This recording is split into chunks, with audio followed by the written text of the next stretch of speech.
In this video, I'll be working on a set of 4 dining chairs. These were made by Ercol.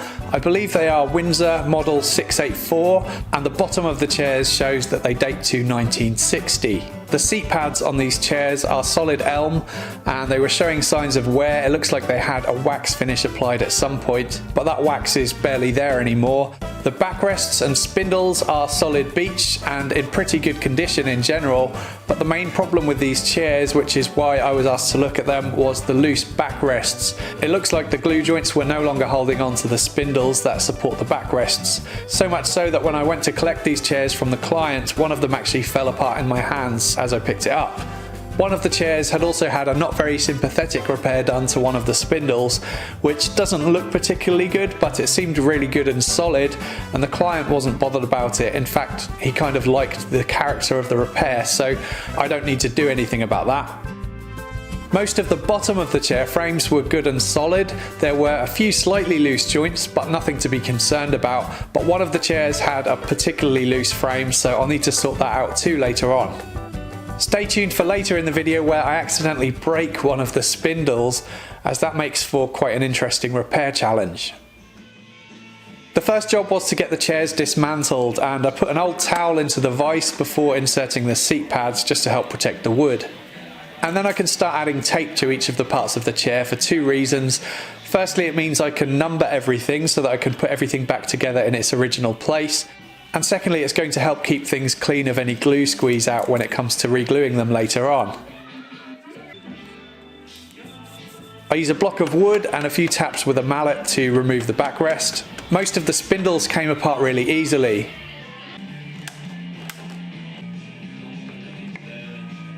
The main back support pieces were tenoned and joined into the seat pads with a wedge, so these were a little trickier to remove, and I did that by tapping them through with the end of a dowel.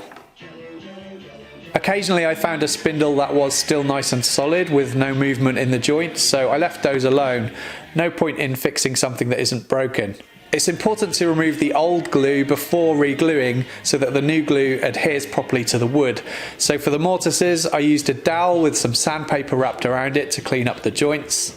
And I'm trying to remove the glue but not any of the wood, because I want to make sure that the joints go back together nice and tight.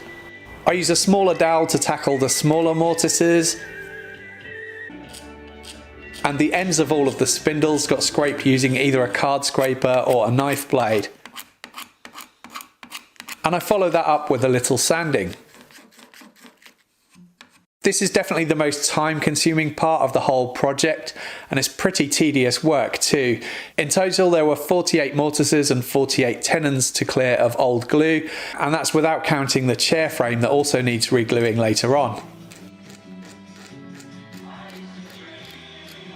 I'm going to use a polyurethane glue on these chairs because it does a much better job of filling any small gaps than PVA wood glue would. PVA is incredibly strong, but only when it's a really nice tight joint, and even though using it probably would have been fine on the majority of these joints, some of the joints were not as tight as they once would have been, probably because the wood has shrunk a little as it's dried out over the years.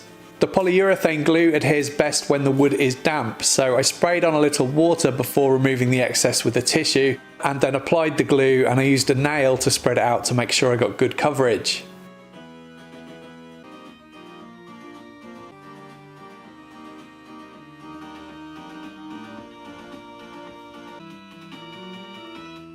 I can then reassemble the chair, making sure to put everything back where it originally came from. Lining all of the spindles up at the same time was pretty tricky, but I got there in the end. I can then seat the backrest with a mallet and add a couple of clamps. I'm using F-clamps here, and because they're at a slight angle, to stop the pads on the clamp slipping around, I used a bit of folded up sandpaper, and that worked great. Earlier on, before dismantling the chairs, I'd already measured the distance between the bottom and top spindle joints so that I could adjust the clamping pressure accordingly until everything was back in its original place.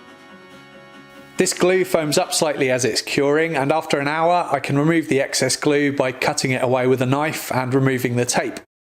All was going well until... Okay, so I have a bit of an issue with chair number 3.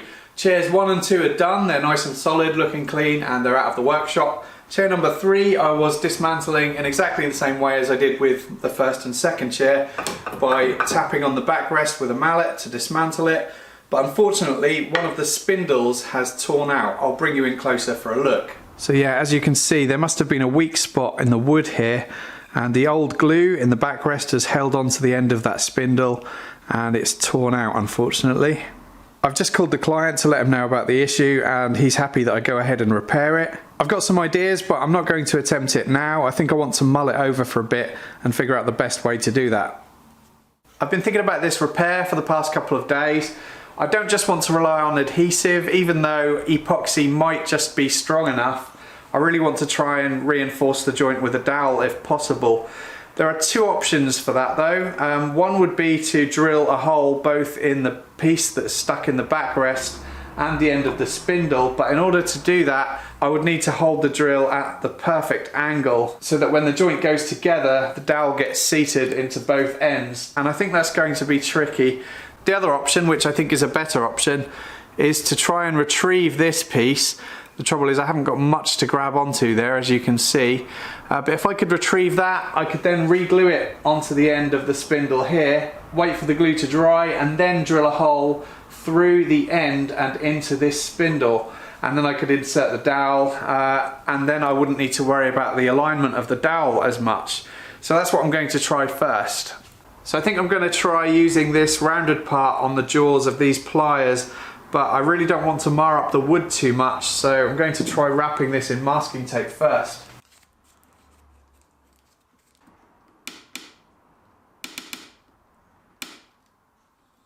It's moving, but it's not coming out.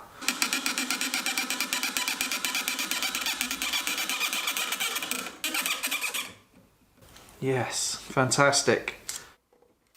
So here I'm figuring out how it needs to go back together based on the torn out grain, and then I can make a couple of pencil marks for alignment.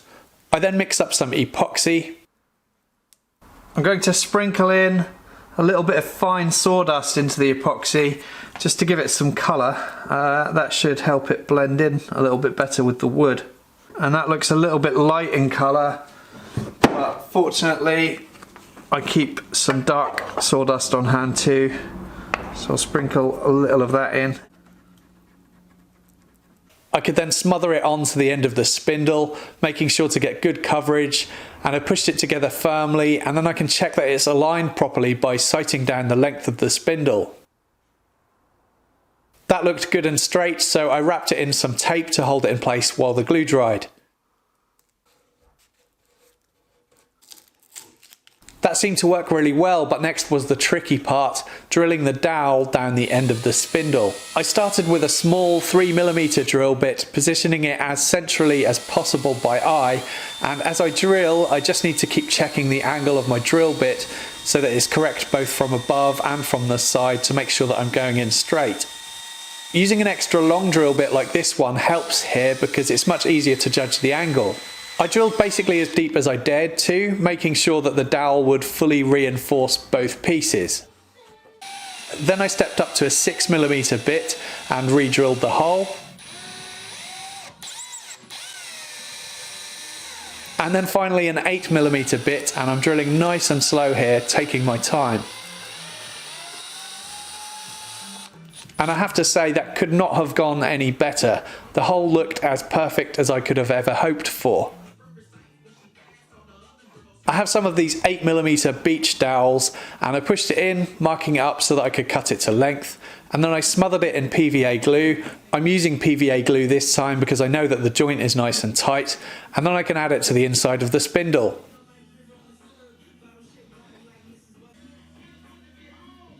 Once I'd reassembled the backrest to the rest of the chair, I could then work on tidying up that repair, first by scraping away any excess epoxy, and then I can use these hard wax repair sticks. I bought this set a while back, but I haven't needed to use them up until now. They come in a range of colours, so I can select the best one to match the colour of the wood, and I heat up a butter knife on my gas camping stove.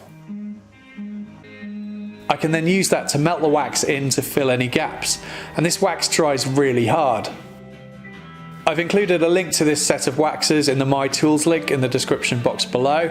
It is quite an expensive set, but I expect this will last me a lifetime of furniture repairs, so it seemed like a good investment. Once the wax had fully cooled, I could scrape away the excess with a knife blade.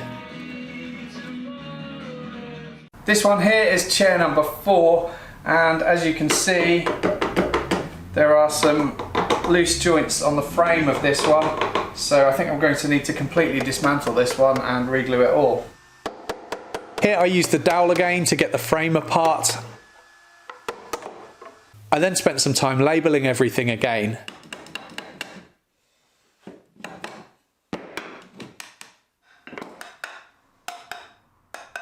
And after scraping away the old glue, I reassembled, and this was much trickier than reassembling the backrests, as there were so many joints to get positioned correctly at the same time before the glue started to set.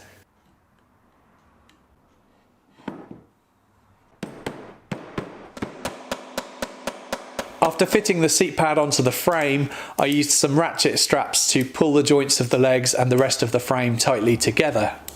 Even though the client just wanted me to re-glue the loose backrests, I ended up asking the client if I could refinish the seat pads on the chairs too, and he was happy for me to do that.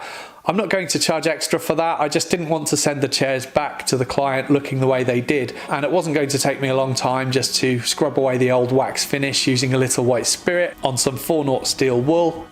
After that I then wiped it dry, and then I rubbed on some boiled linseed oil with a cotton cloth to both the seat pad and the backrest and spindles.